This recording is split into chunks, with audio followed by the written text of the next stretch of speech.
फ़ाखिर को जैसे पता चलता है कि उसकी माँ क्या प्लान कर रही है, उसको काफ़ी गुस्सा आता है और कहती है कि आखिर आप कहता है जाके अपनी माँ से कि आखिर आप किस किस्म की बेहुदा बातें कर रही हैं। इस पर उसकी माँ कहती है कि ये प्लान मेरा नहीं है, बल्कि मैंने तो इसे सिर्फ़ तुम्हारी तरफ पहुँचाने की कोशिश की है। ये प्लान तुम्हारे बाप का है और उसी ने ही ऐसा सोचा है। आगे से फ़ाखिर ज़ाहिर-सी बात है उसके दिल में कुछ और है। ये बात वो अपनी माँ को भी नहीं बता सकता है, लेकिन वैसे भी उसका अभी इन बातों की तरफ ज़हन भी नहीं गया है और उसको काफ़ी ज़्यादा गुस्सा आता है और कहता है कि आप लोग भी उनकी तरह शामिल हो गए। पहले मुझे दादों से मसला था, फूफो से मसला था, लेकिन आप भी उनके साथ हैं। आगे से समीना कहती है कि नहीं, मैं उनके साथ नहीं हूँ, लेकिन मैं हालात से मजबूर हूँ और मैं कोई फ़ैसला नहीं ले सकती हूँ। शायद इस बात का तुम्हें अंदाज़ा नहीं है। इस पर आप देखेंगे कि फ़ाखिर कहता है कि मैं खुद बात करूँगा और ये रिश्ता जो है बिल्कुल ख़त्म समझिए कि ऐसा मैं बिल्कुल भी नहीं कर सकता हूँ।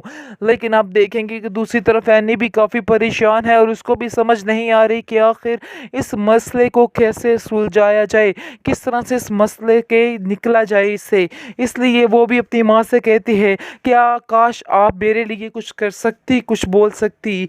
आप क्यों मेरे लिए नहीं बोलती? आज तक आप अपने लिए भी कुछ नहीं बोली और आज मेरी दफ़ा भी आप खामोश हो चुकी हैं। आपको बिल्कुल भी एहसास नहीं है कि ये लोग किस किस्म की सोच रख रहे हैं मेरे बारे में, क्यों ऐसा कर रहे हैं, क्यों मेरी ज़िंदगी तबाह करने पे तुले हुए हैं, बल्कि आप सब लोग मिल के मेरा तमाशा बना रहे हैं, इसके अलावा और कुछ भी नहीं है। उसकी माँ कहती है कि मैं जानती हूँ, लेकिन मैं बिल्कुल बेबस हूँ और मैं कुछ भी नहीं कर पा रही हूँ। क्या तुम मुझे इस बात के लिए माफ़ कर की सकती मज़ीद हो? बर्बाद कर रही है, क्योंकि उसने ज़हीर के दिमाग को इस तरह साइका ने बंद कर दिया है कि उसको कुछ समझ ही नहीं आ रही। बार बार वो सिर्फ़ और सिर्फ समीना के ख़िलाफ़ ही बोलती जा रही है, जिसकी वजह से आप देखेंगे कि काफ़ी टेंशन घर में बढ़ चुकी है, बहुत परेशानी बढ़ चुकी है। दोनों बेचारी हर वक्त काम कर कर के थक जाती हैं, लेकिन उनको कोई भी इस चीज़ का रिस्पॉन्स नहीं मिलता है।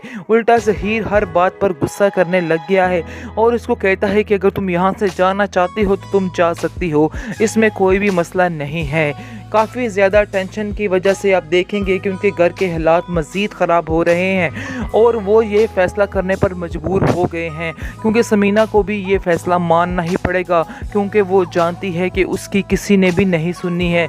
जो फ़ैसला ज़हीर ने कर दिया है वो अटल फ़ैसला होगा, इसलिए अब उसकी कोई भी बात मानने को तैयार नहीं है, जिसकी वजह से काफ़ी ज़्यादा परेशान हो चुकी है समीना और आयशा को कहती है कि हमें भी अब इसके ऊपर आंखें झुकानी ही पड़ेंगी, क्योंकि हमें नहीं लगता है कि हमारी इस घर में कोई सुनी जाएगी, क्योंकि ये लोग जितना हम बोलेंगे ज़िद के साथ सारे तमाशे करेंगे और ज़िद के साथ हर काम को करने की कोशिश करेंगे।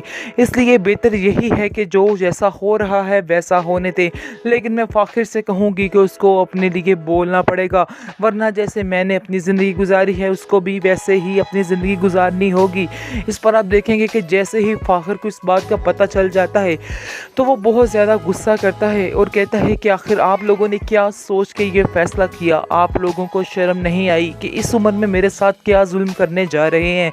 इस पर उसकी माँ कहती है कि तुम मेरे सामने तो बहुत चीख चिल्ला रहे हो, कभी अपने बाप के सामने भी जाके बोलो और उसको कहो कि तुम्हें ये रिश्ता मंजूर नहीं। हाँ, मैं करूँगा एनी के साथ ही, लेकिन अभी नहीं, अभी वक्त नहीं है इन चीज़ों का, क्योंकि उसका तो दिमाग किसी और चीज़ पर ही अटका है। इस चीज़ का समीना को भी पता नहीं है कि आखिर वो क्या चाहता है।